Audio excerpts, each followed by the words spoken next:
Hello दोस्तों, स्वागत है आपका चंद्रिका ऑनलाइन क्लासेज पर। और मैं जेपी सर आप लोगों के लिए आज बायोलॉजी का दूसरा क्लास लेकर के आया हूं। और इस दूसरे क्लास में हम जानेंगे कि भोजन से रिलेटेड बातें।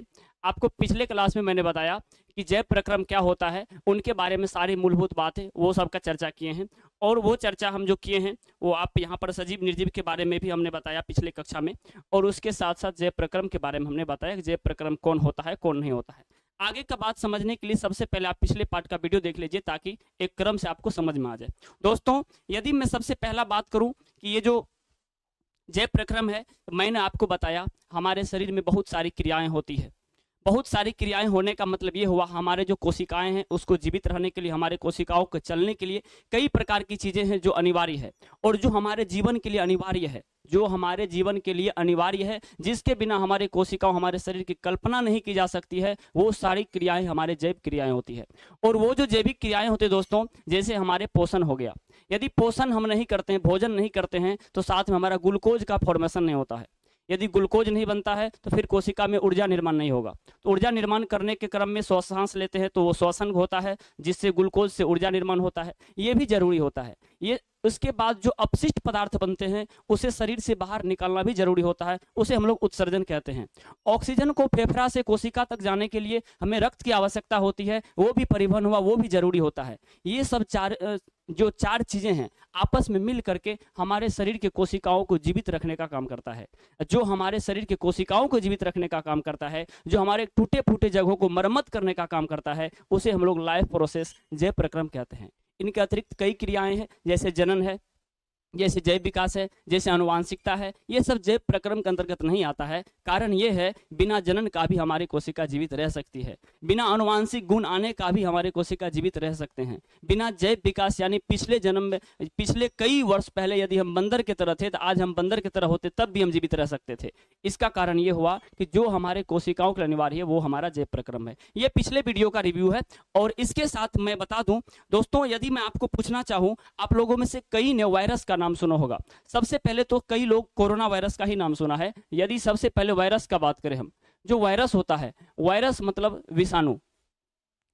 वायरस मतलब क्या? विषाणु। विषाणु का नाम कई ने सुना होगा। इसमें से कई बच्चे होंगे जो विषाणु की खोज जानते होंगे, कब हुआ, किसने किया। कई बच्चे होंगे जो नहीं जानते होंगे।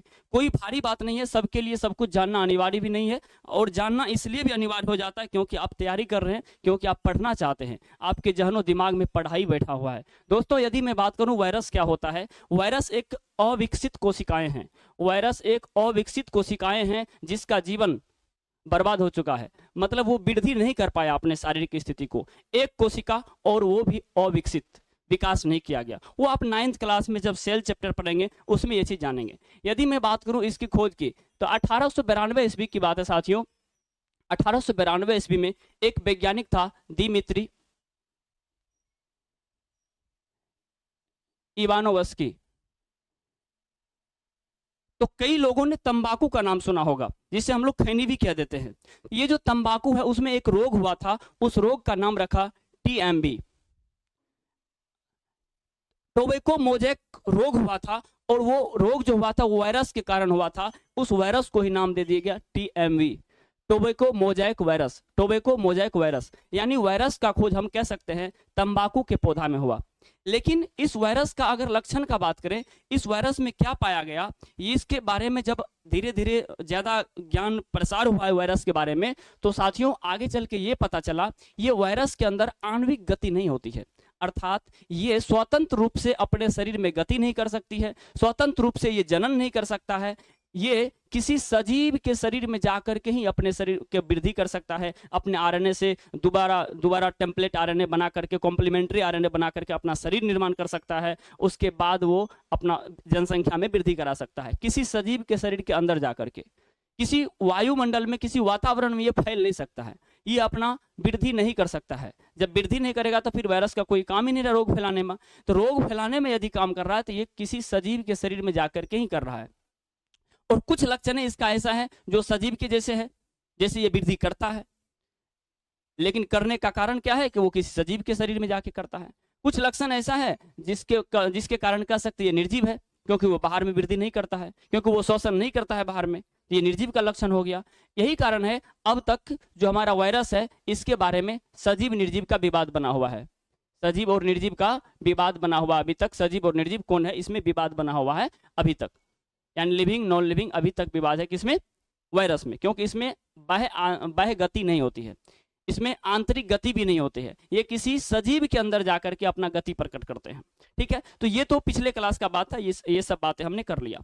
इसमें से कई बच्चे जानते होंगे जो बैक्टीरिया का खोज कौन किया, तो बैक्टीरिया के बारे में साथियों यदि जानते हैं तो बता सकते हैं बैक्टीरिया का खोज कौन किया। जो बैक्टीरिया यानी जीवाणु होते हैं, जीवाणु का खोज 1674 ईस्वी में, कई जगह पर आपको 1676 ईस्वी भी मिलेगा, वहां पर आपको मिलेंगे कि ल्यूवेनहॉक ने सबसे पहले बैक्टीरिया का खोज किया था। और बैक्टीरिया ये कह सकते हैं कि वो पहला जीवित कोशिका था। यदि आपको कोई व्यक्ति ये पूछ दे पहला जीवित कोशिका कौन था, आपको बस बैक्टीरिया का ही नाम लेना है, क्योंकि पहला जीवित कोशिका का जब खोज हुआ था उसी का नाम बैक्टीरिया रखा था, लोग उसको बैक्टीरिया के नाम से ही जान पाते हैं। और यदि बात करें अगर सबसे पहला कोशिका का खोज किया जाए तो 1665 में रॉबर्ट हुक ने किया था, जो पौधों के कॉर्क कोशिका से हुआ था, जो 9th क्लास में पढ़ने की बात है। दोस्तों यदि मैं बात करें इसके बाद हमारा जो टॉपिक है, जितने भी सजीव है और सजीव जो लिविंग है, लिविंग के वृद्धि विकास के लिए जितने भी सजीव आप देख रहे हैं आसपास में, जो सजीव का लक्षण जिसमें भी प्रकट होता है, उसके शरीर के वृद्धि के लिए, उसके विकास के लिए, उसके इस धरती पर रहने के लिए उसको भोजन की आवश्यकता होती है। क्योंकि जैव प्रक्रम के लिए सबसे पहले तो भोजन आवश्यक है। भोजन करेगा तब तो ही कोशिका में जाके ग्लूकोज बनेगा, ग्लूकोज बनेगा, ऑक्सीजन के मदद से ग्लूकोज विखंडन होगा, तब तो ऊर्जा निर्माण होगा। यानी ऊर्जा निर्माण करने से पहले उसे भोजन चाहिए। और साथियों भोजन के बारे में बात करते, सजीव को क्या चाहिए, भोजन चाहिए। अब सबसे पहले हम लोग बात करेंगे ये भोजन क्या होता है। भोजन क्या होता है, भोजन को हम लोग फूड कहते हैं। अगर बात करें ये भोजन क्या होता है तो हम ये कहेंगे हम लोग प्रत्येक दिन कुछ ना कुछ खाते हैं और कई चीजें आवश्यक होता है हमारे शरीर के वृद्धि विकास के लिए। सभी आवश्यक चीजें जो हम खाते हैं अपने शरीर के वृद्धि विकास के लिए, ध्यान से समझिएगा, सभी आवश्यक चीजें जो अपने शरीर के वृद्धि विकास के लिए खाते हैं, जो अपने शरीर के वृद्धि विकास, वृद्धि मतलब शरीर का बढ़ना, विकास मतलब मानसिक स्थिति और शारीरिक स्थिति सभी बढ़ना, तो इसके लिए जो हम खाते हैं उन सबको हम लोग भोजन कहते हैं। उन सबको क्या कहते हैं, भोजन कहते हैं। हम ये कह सकते हैं शरीर के वृद्धि और विकास के लिए आवश्यक पदार्थ जो हम खाते हैं उसे भोजन कहते हैं। अब जब हम लोग भोजन करते हैं तो भोजन करने के बाद होता क्या है कि भोजन में सभी चीजें हमारे लिए आवश्यक नहीं होता है, क्योंकि यदि सभी चीजें आवश्यक होता तो सुबह में खा करके वो हमारे शरीर में ही रह जाता, रात में खाते तो वो हमारे शरीर में ही रह जाता, कुछ कचरा पदार्थ हमारे शरीर से बाहर भी जाता है। अतः हम कह सकते हैं हमारे शरीर में जो भोजन हम लोग सेवन करते हैं तो उस भोजन में सभी चीजें हमारे लिए आवश्यक नहीं होता है। और भोजन में जो चीजें हमारे लिए आवश्यक होता है, भोजन में उपस्थित वो चीजें जो हमारे लिए आवश्यक होता है, मेरे साथ कहिए, भोजन में उपस्थित वो चीजें जो हमारे शरीर के लिए आवश्यक होता है उसे हम लोग पोषक तत्व कहते हैं। उसे क्या कहते हैं, पोषक तत्व कहते हैं। भोजन में उपस्थित वे पदार्थ जो हमारे शरीर के लिए आवश्यक है उसे हम लोग पोषक तत्व कहेंगे। उसे क्या कहेंगे, पोषक तत्व कहेंगे। ये भी हम यहाँ पर एक परिभाषा लिखेंगे, किसका, पोषक तत्व का। पोषक तत्व का क्या कहेंगे, भोजन में उपस्थित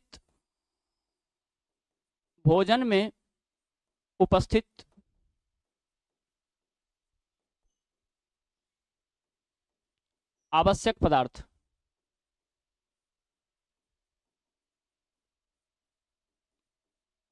पोषक तत्व कहलाते हैं। भोजन में उपस्थित आवश्यक पदार्थ क्या कहलाते हैं, पोषक तत्व कहलाते हैं। ये जो पोषक तत्व है कई प्रकार के होते हैं, अभी हम बताएंगे। लेकिन अब ये भी देख लीजिए, जो भोजन हम प्रतिदिन करते हैं, प्रतिदिन किए जाने वाले भोजन को हम लोग दैनिक आहार भी कह देते हैं। प्रतिदिन किए जाने वाले भोजन को हम लोग क्या कह देते हैं? दैनिक आहार कह देते हैं। यदि बात करें, हमारा यहाँ पर टॉपिक था कि पोषण के पहले हम लोग जब भोजन का बारे में बात किए तो भोजन जो आवश्यक था, जो खाए वो भोजन था। भोजन में उपस्थित तत्व जो शरीर के लिए आवश्यक है उसे क्या कहेंगे? पोषक तत्व कहेंगे। उसे क्या कहेंगे? पोषक तत्व कहेंगे। यदि बात करेंगे सर पोषक तत्व क्या क्या होता है, अगर बात करेंगे ये जो पोषक तत्व है, पोषक तत्व को 3 भागों में बांटा जा सकता है। 3 भागों में बांटा जा सकता है। 3 भागों में बांटा जा सकता है। मैं आपको बता दूं, जो हम भोजन करते हैं, भोजन को अभी पोषक तत्व भी समझ के चलिए। जो हम भोजन करते हैं, आप लोग याद कीजिए, कई भोजन आपके पास ऐसे हैं जिसके सेवन करते ही हमारे शरीर में ऊर्जा आ जाता है, और जब ऊर्जा आ जाता है तो हम कोई भी काम करने को तैयार हो जाते हैं। और जो ही वो धीरे धीरे ऊर्जा खत्म होता है, फिर से वो भोजन करते हैं, फिर से एनर्जी आ जाता है, ऊर्जा आ जाता है।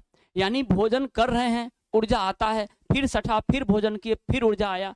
ऐसे भोजन को हम लोग कहते हैं ऊर्जादायक। क्या कहते हैं? ऊर्जादायक पोषक तत्व हम कह सकते हैं इसे। ऊर्जादायक पोषक तत्व कह सकते हैं। एनर्जी मॉडिफाइड, जो एनर्जी देगा शरीर को, तत्काल एनर्जी देने वाले भोजन जो होते हैं उसे क्या कहेंगे? ऊर्जादायक भोजन कहेंगे। कुछ भोजन आपके पास ऐसे होंगे जिसके सेवन करने से, जिसके खाने से आपका शरीर धीरे धीरे वृद्धि करेगा। यानी छोटे बच्चा धीरे धीरे बड़ा हो जा रहा है, वो कोशिका के वृद्धि के लिए कौन सा भोजन आवश्यक होता है, ऐसे भोजन को हम लोग कहते हैं बॉडी बिल्डर्स, शरीर निर्माता भोजन। जो कोशिकाओं के वृद्धि के लिए आवश्यक होता है उसे कहेंगे बॉडी बिल्डर्स, शरीर निर्माता भोजन। कुछ भोजन ऐसे होते हैं जो हमारे शरीर में नियंत्रण करने का काम करते हैं। आखिर वो रहेगा तो रोग होगा या नहीं होगा, वो कंट्रोल करता है। जो इस प्रकार का कंट्रोल का काम करता है उसे हम लोग नियंत्रक भोजन या विनियंत्रक, रेगुलेटर कहते हैं। आपने अपने घर में सिलेंडर में रेगुलेटर देखा होगा। रेगुलेटर का काम है कितना एनर्जी ज्यादा होगा, कितना कम होगा, वो काम करने का करता है कौन? रेगुलेटर। ऐसे हमारे शरीर में जो रेगुलेटर होता है वो विटामिन होता है। अतः हम पोषक तत्व को 3 भागों में इसी प्रकार से बांट सकते हैं। और वो 3 भाग कौन कौन होता है? मैंने आपको कहा कि सर वो जो पहला होता है जिसको हम लोग ऊर्जादायक कह सकते हैं, ऊर्जादायक कह सकते हैं। दूसरा जो हमारा होता है उसे हम लोग शरीर निर्माता कह सकते हैं, शरीर निर्माता कह सकते हैं। और तीसरा जो हमारा होता है उसे हम लोग नियंत्रक कह सकते हैं, उसे हम लोग नियंत्रक कह सकते हैं, रेगुलेटर्स कह सकते हैं। यानी हम भोजन को, यानी पोषक तत्व को 3 भागों में बांट कर पढ़ेंगे। पहला होगा ऊर्जादायक, दूसरा होगा शरीर निर्माता, तीसरा होगा नियंत्रक। सबसे पहले साथियों यदि हम बात करें ये ऊर्जादायक भोजन का, यदि बात करें ऊर्जादायक भोजन का, ऊर्जादायक पोषक तत्व का, यदि ऊर्जादायक में बात करते हैं तो ऊर्जादायक में सबसे पहले आपको 2 चीजें पढ़ना होता है। ऊर्जादायक में 2 चीजें आपको जानना होता है। सबसे पहले एक को बोलेंगे कार्बोहाइड्रेट, और दूसरा हमारा होगा जिसे हम लोग कहेंगे वसा। ऊर्जादायक भोजन 2 प्रकार का हम बांट सकते हैं। कौन कौन? कार्बोहाइड्रेट और क्या कह सकते हैं? वसा। ये दोनों भोजन ऐसा है, ये दोनों पोषक तत्व ऐसा है जो हमारे शरीर को ऊर्जा प्रदान करता है और तत्काल ऊर्जा प्रदान करता है। तत्काल ऊर्जा प्रदान करने के कारण इसे हम लोग क्या कहते हैं? ऊर्जादायक भोजन कहते हैं। ये काम करने की क्षमता जागृत करता है दोनों भोजन। और यदि मैं आपको बताऊं, ये सर कार्बोहाइड्रेट जो होता है, कार्बोहाइड्रेट को हम लोग ऊर्जा का प्रमुख स्रोत भी कहते हैं, ऊर्जा का प्रमुख स्रोत कहते हैं, प्रमुख स्रोत कहते हैं। क्योंकि सभी व्यक्तियों को यही एक ऐसा है जो मिल पाता है, इसीलिए इसके प्रमुख स्रोत के नाम से जाना जाता है। और वसा को प्रमुख स्रोत नहीं कहेंगे। लेकिन ध्यान रखिएगा, एक क्वेश्चन आप ध्यान रखिएगा, अगर बात करें 1 ग्राम यदि कार्बोहाइड्रेट है, 1 ग्राम कार्बोहाइड्रेट है, इससे मात्र 4.3 कैलोरी ऊर्जा मिल सकता है।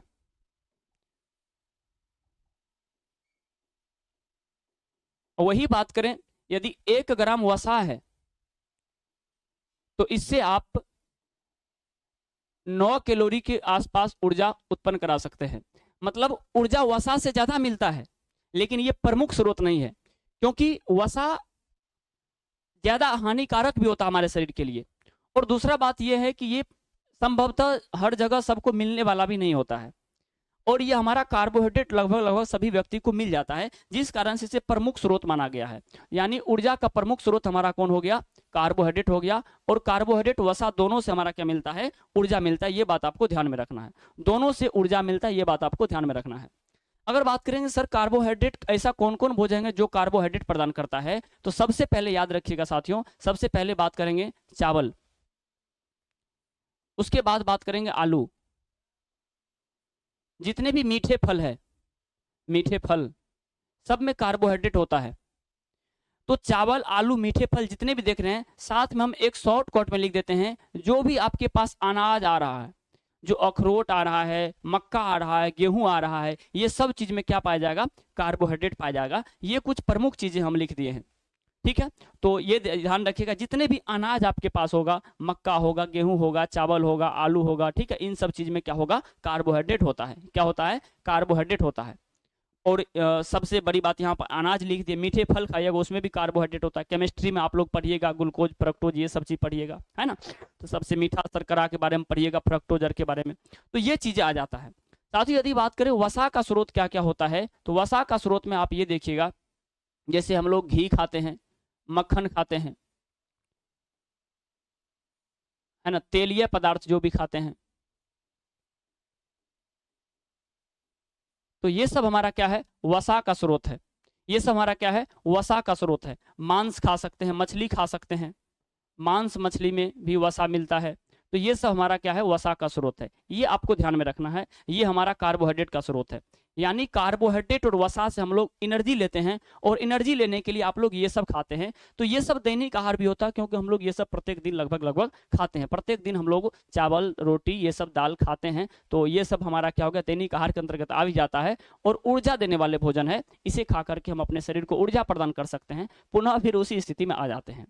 ये हमारे शरीर के वृद्धि विकास के लिए केवल सहायक होते हैं, वृद्धि विकास करता नहीं है, ये केवल ऊर्जा प्रदान करता है। ये बात आपको ध्यान में रखना है। यहाँ तक यदि क्लियर है, तो ये हम केवल ऊर्जादायक भोजन कार्बोहाइड्रेट और वसा का बात किए, कार्बोहाइड्रेट और वसा का बात किए। इसके बाद हम लोग बात करेंगे किसका? शरीर निर्माता भोजन का। अगर बात करें शरीर निर्माता भोजन, जो हमारा शरीर निर्माता भोजन है, शरीर निर्माता, इसमें याद रखिएगा पोषक तत्व, इसमें आपको याद रखना है शरीर निर्माता में, आप एक मेन नाम याद रखिएगा, वो हमारा क्या है? प्रोटीन। प्रोटीन जो हमारा है वो क्या है? शरीर निर्माता है। प्रोटीन हमारे कोशिका के वृद्धि विकास के लिए आवश्यक होता है। ये कोशिका के सेल्स के वृद्धि के लिए क्या होता है? वृद्धि के लिए आवश्यक, सेल्स के वृद्धि के लिए क्या है? आवश्यक है। इसीलिए हम इसे वृद्धि विकास वाले यानी शरीर निर्माण करने वाले भोजन भी हम इसे कहते हैं। अगर बात करें प्रोटीन का सर स्रोत क्या है, क्या खाएं तो हमें प्रोटीन मिल जाएगा? अगर बात करें प्रोटीन का स्रोत, बात करें प्रोटीन का स्रोत,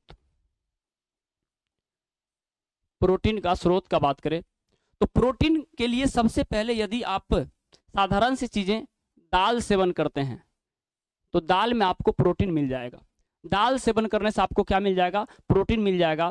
तो आप ऑप्शन के हिसाब से कभी कभी क्या होता है, आपको सोयाबीन दे देगा, है ना, तो सोयाबीन प्राय ये दाल ही है, तो सोयाबीन में हमारा क्या होता है? प्रोटीन होता है।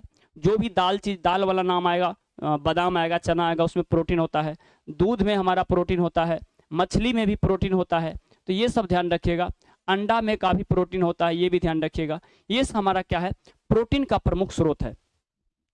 शरीर में वसा बढ़ने से ध्यान रखना है कि मोटापा बढ़ जाता है। वसा बढ़ने से क्या होता है? मोटापा बढ़ जाता है।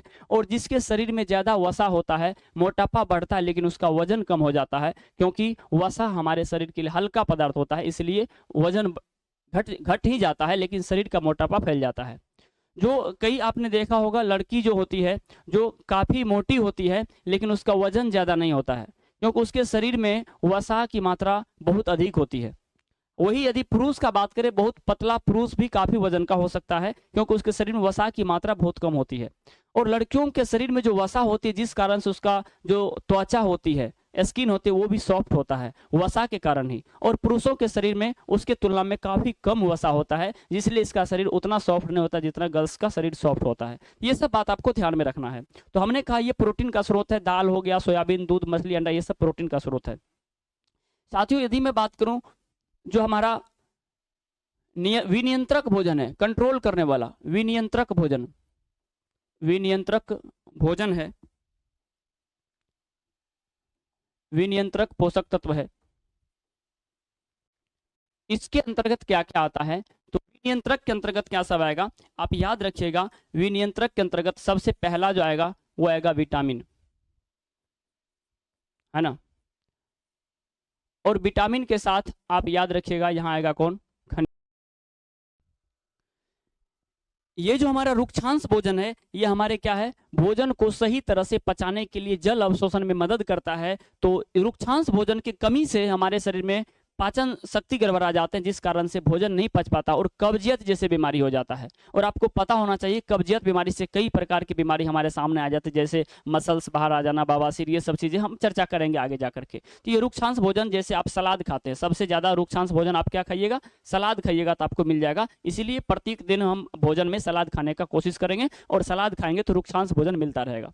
सलाद में आप टमाटर, खीरा, चुकंदर, ये सब, मूली, गाजर, ये सब आप खा सकते हैं सलाद में, ठीक है। इसके साथ हम मेन बात करते हैं विटामिन, और किसका बात कर लेते हैं, खनिज का बात कर लेते हैं। विटामिन का बात थोड़ा लंबा होगा, इसलिए सबसे पहले खनिज का बात करना उचित होगा। साथियों, यदि बात करें खनिज का, खनिज कई आवश्यक हमारे लिए, लेकिन 2-3 खनिज आपके लिए इंपॉर्टेंट है जो आपको याद रखना है, वो देख लीजिए। सबसे पहला तो हमारे शरीर के लिए क्या आवश्यक होता है, कैल्शियम आवश्यक होता है।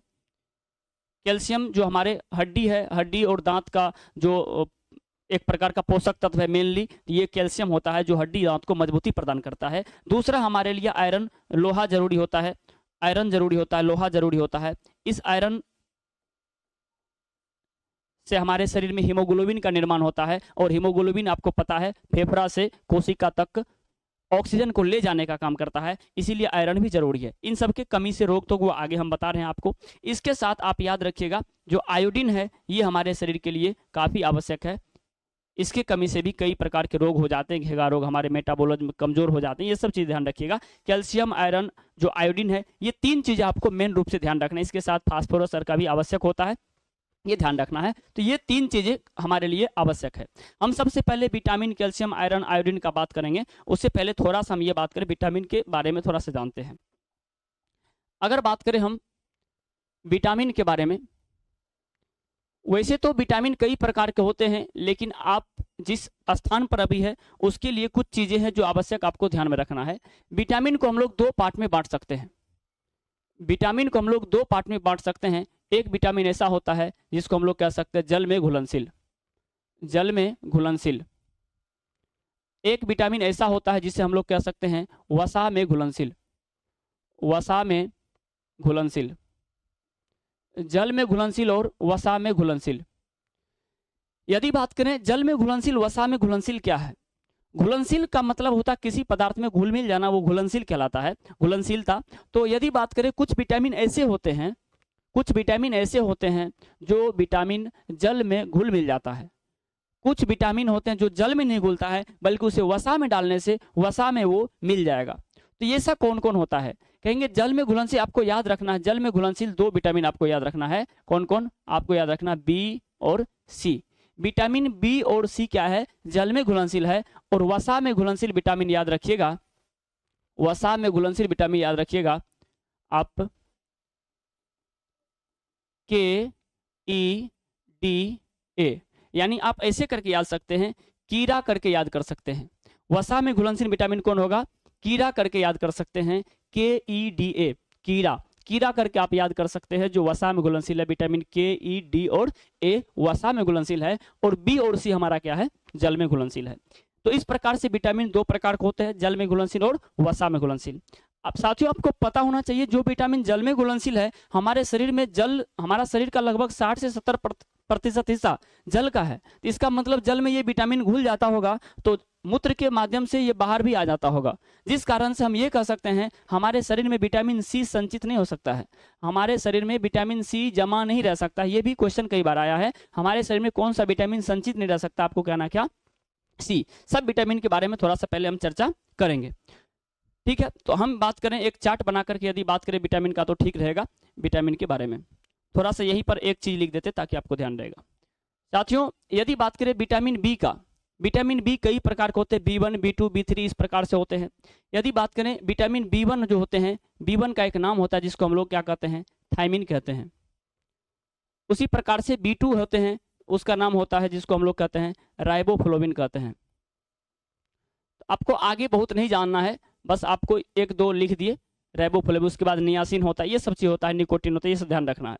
विटामिन सी जो होता है, ये सब इसका क्या है, रासायनिक नाम है, ये सब रासायनिक नाम है, रासायनिक नाम है ये रासायनिक नाम, यानी B1 का रासायनिक नाम क्या हो गया, थायमिन हो गया, और B2 का रासायनिक नाम क्या होगा, राइबोफ्लोविन हो गया। इसी प्रकार से विटामिन सी जो होता है, इसे हम लोग एस्कॉर्बिक अम्ल कहते हैं, एस्कॉर्बिक अम्ल कहते हैं। ये जो विटामिन सी का रासायनिक नाम है वो क्या है, एस्कॉर्बिक अम्ल है। उसी प्रकार से बात करें के का रासायनिक नाम क्या है, तो आपको कहना है पॉलीक्विनोन। ये हमारा विटामिन के का रासायनिक नाम है, ये भी आपको ध्यान में रखना है। और बात करें विटामिन के, विटामिन के का रासायनिक नाम आपको कहेगा, विटामिन ई का रासायनिक नाम, विटामिन ई का रासायनिक नाम कहेगा, इसको आप लोग को कहना है टोकोफेरॉल, टोकोफेरॉल। और विटामिन डी को हम लोग कैल्सीफेरॉल के नाम से जानते हैं, कैल्सीफेरॉल के नाम से जानते हैं। और विटामिन ए जो सबसे प्रचलित है, उसको हम लोग क्या कहते हैं, रेटिनॉल कहते हैं। तो आपको इस प्रकार से सभी विटामिन का यहाँ पर रासायनिक नाम लिखे हैं जो आपको ध्यान में रखना है। विटामिन ए का रासायनिक नाम क्या होता है, रेटिनॉल होता है। और बी का रासायनिक नाम कई प्रकार के होते हैं, तो कई लिखना होगा, इसलिए दो ही लिखें। B1 का थायमिन कहते हैं, B2 को क्या कहते हैं, राइबोफ्लोविन कहते हैं। और बात करें विटामिन सी को क्या कहते हैं, एस्कॉर्बिक अम्ल कहते हैं। विटामिन ई को क्या, विटामिन के को क्या कहते हैं, पॉलीक्विनोन कहते हैं। विटामिन ई को क्या कहते हैं, टोकोफेरॉल कहते हैं। विटामिन डी को कैल्सीफेरॉल कहते हैं। ये आप ध्यान में रखिएगा, रासायनिक नाम है, ठीक है। तो ये जरूरी होता है, कई कॉम्पिटिटिव परीक्षा में भी पूछा जाता है, हो सकता है आपके चैप्टर में है तो हो सकता है ये पूछ दे, तो ये ध्यान रखिएगा। यदि बात करें, अब हम ये जानते हैं किस विटामिन की कमी से कौन सा रोग होता है। यदि हम बात करें, इधर हम लिख देते हैं विटामिन, या दोबारा हम खनिज भी लिख लेंगे, विटामिन या क्या कर देंगे, खनिज। और इधर लिख देंगे हम कमी से होने वाला रोग, कमी से होने वाला रोग। यदि बात करें, सबसे पहला जो आएगा विटामिन ए, तो विटामिन ए के कमी से कौन सा रोग होगा वो बात करेंगे। साथियों, जिस व्यक्ति में विटामिन ए का कमी हो जाता है, यानी गाजर और में विटामिन ए प्रायः ज्यादा पाया जाता है, विटामिन ए के कमी होने से क्या होगा, हमारे शरीर में जो आंख है, संवेदी अंग, इसका झुर्रियां पड़ जाएंगे। कहने का मतलब इसका जो त्वचा है, आंखों का जो चमड़ी है, वो धीरे धीरे कमजोर हो जाएगा, शिथिलन हो जाएगा, जिस कारण से रातों में बहुत कम ही दिखाई देगा। इसीलिए इस बीमारी का नाम है रतौंधी। रात में बहुत कम दिखाई देगा। प्रायः जो हमारे प्रौढ़ लोग होते हैं उसमें रतौंधी बीमारी पाए जाते हैं। हालांकि बीमारी है, किसी को भी हो सकता है, ये विटामिन की कमी से हो सकता है, तो किसी को भी हो सकता है, लेकिन प्रायः ऐसा देखा गया कि प्रौढ़ व्यक्तियों में रतौंधी ज्यादा होता है, क्योंकि उसके शरीर में विटामिन ए की कमी हो जाती है। तो सबसे पहला बात है, विटामिन ए की कमी से कौन सा रोग होगा, आप लोग कहेंगे रतौंधी बीमारी होगा। और रतौंधी बीमारी में क्या होता है, हमने आपको लक्षण बताया कि रात में कम दिखाई देगा, रात में कम दिखाई देगा, रात में कम दिखना, ये है। इसके साथ ये त्वचा के लिए अनिवार्य, याद रखिएगा, त्वचा के समृद्धि के लिए ये विटामिन अनिवार्य होता है। ये रतौंधी ध्यान रखिएगा, रतौंधी बीमारी में आंख खराब हो जाता है। और विटामिन ए जो होता है त्वचा को सही रखने के लिए भी अनिवार्य होता है। उसके बाद यदि बात करें, हमारा जो होता है वो कौन होता है, विटामिन बी होता है। इसमें से कई बच्चे ऐसे होंगे जिसके शरीर में अगर एक अंग है मुंह, और मुंह में कई बार छाले पड़ गए होंगे, जीभ में छाले पड़ गए होंगे, गाल में यहाँ पर छाले पड़ गए होंगे, या कई लोगों में अपंगता बीमारी होते हैं। जिसे आप लोग गाँव देहात में लकवा भी कह देते हैं, और कई प्रकार की ऐसी बीमारी होती है, शरीर अपंग हो जाता है, काम करना बंद कर देता है, और ये जो होता है विटामिन ए की कमी से होता है। ये कह सकते हैं अपंगता बीमारी कह सकते हैं, है ना। इससे और इसके साथ साथ बेरी बेरी बीमारी जो कह सकते हैं, ये भी होता है अपंगता के साथ, है ना। तो ये भी ध्यान रखिए, बेरी बेरी ही ज़्यादा प्रचलित नाम है इसका, तो ये ध्यान रखिएगा। बेरी बेरी बीमारी किससे होता है? विटामिन बी के कमी से होता है, याद रखिए ये बात। अगर बात करें विटामिन सी जो होता है, विटामिन सी जो होता है साथियों, विटामिन सी अम्ल है और ये जीवाणुनाशक हो जाता है, और जीवाणुनाशक होता है तो हमारे शरीर में जो स्कर्वी बीमारी होता है, स्कर्वी मतलब मसूड़ों में सूजन हो जाना, मसूड़ों में सूजन, जो आप ब्रश करते हैं सुबह सुबह ब्लड जो निकलने लगता है, तो ये स्कर्वी बीमारी हुआ। ये बीमारी किस कारण होता है? विटामिन सी की कमी कारण होता है। इसके साथ आप याद रखिएगा, विटामिन सी का जब कमी हो जाएगा, घाव जल्दी ठीक नहीं होगा, घाव जल्दी ठीक नहीं होगा। बहुत इंपॉर्टेंट बात है, घाव ठीक नहीं होता किस विटामिन की कमी से? विटामिन सी की कमी से घाव जल्दी ठीक हमारा नहीं होगा। ये बात आपको ध्यान में रखना है। इसके साथ यदि बात करें विटामिन ई क्या है? ई की कमी से यदि बात करें, डी पहले लिखना है। अगर बात करें डी, तो डी की कमी से यदि बात करें तो आपको हमने बताया डी कैल्सीफेरॉल यानी कैल्शियम से बने होते हैं, और कैल्शियम हमारे शरीर की हड्डी का रक्षा करता है। तो हम ये कह सकते हैं हड्डी कमजोर हो जाता है, हड्डी कमजोर हो जाता है। और हड्डी कमजोर होने को हम लोग क्या कहते हैं? रिकेटस बीमारी कहते हैं, सूखा बीमारी कह देते हैं, रिकेट्स बीमारी कहते हैं, हड्डी कमजोर हो जाता है। और विटामिन डी याद रखिएगा, इसका संश्लेषण शरीर कर लेता है, शरीर स्वयं कर लेता है, ये भी आपको ध्यान में रखना है। शरीर स्वयं कर लेता है विटामिन डी का संश्लेषण सूर्य के प्रकाश में, सूर्य प्रकाश से शरीर स्वयं संश्लेषण कर लेता है किसको? विटामिन डी को। ये भी आपको ध्यान में रखना है। उसके बात करें जो इंपॉर्टेंट बात होते हैं वो होता है विटामिन ई। और ये जो विटामिन ई होता है, विटामिन ई के कमी से जो हमारे शरीर में रोग होता है वो होता है, लगभग कह सकते हैं बांझपन हो सकते हैं, कहने का मतलब हुआ कि जनन क्षमता कमजोर हो जाते हैं, जो स्पर्म अंडाणु निर्माण करने की क्षमता है वो धीरे धीरे कमजोर हो जाती है किसके? विटामिन ए के कमी से। और बात करें जो लास्ट विटामिन आता है वो आता है विटामिन के। और विटामिन के की कमी से यदि बात करें, विटामिन के की कमी से आपका रक्त जो है, रक्त का थक्का नहीं जमता है, रक्त का थक्का नहीं जमता है। यानी रक्त का थक्का नहीं जमता, कहने का मतलब अगर कहीं पर आपका शरीर कट जाता है तो ब्लड जमता वहाँ पर नहीं, अब ब्लड बहते रहता है, ब्लीडिंग होते रहता है। याद रखिएगा, रक्त का थक्का 3 कारणों से भी नहीं जमता, ये आगे हम लोग पढ़ेंगे। रक्त का थक्का जमने का 3 कारण भी हो सकता है, जैसे एक रोग होता है हीमोफीलिया रोग, हीमोफीलिया,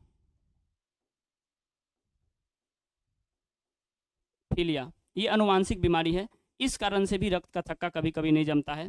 इसके साथ एक चीज़ और ध्यान रखिएगा, इसके साथ जो प्लेटलेट्स हैं,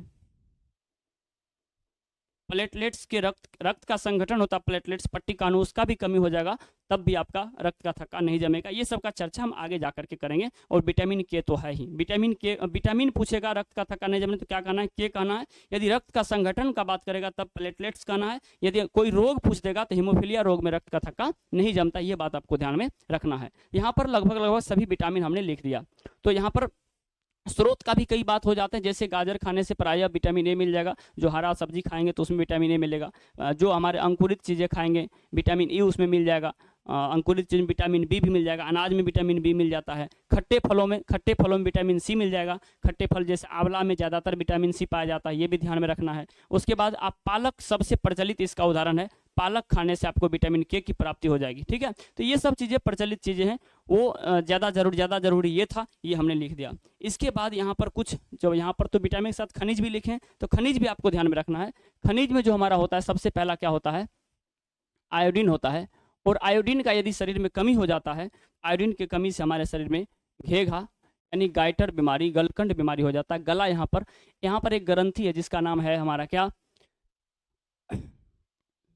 थायराइड और पैराथायराइड, दोनों ग्रंथि यहाँ पर पाए जाते हैं, थायराइड ग्रंथि और पैराथायराइड ग्रंथि।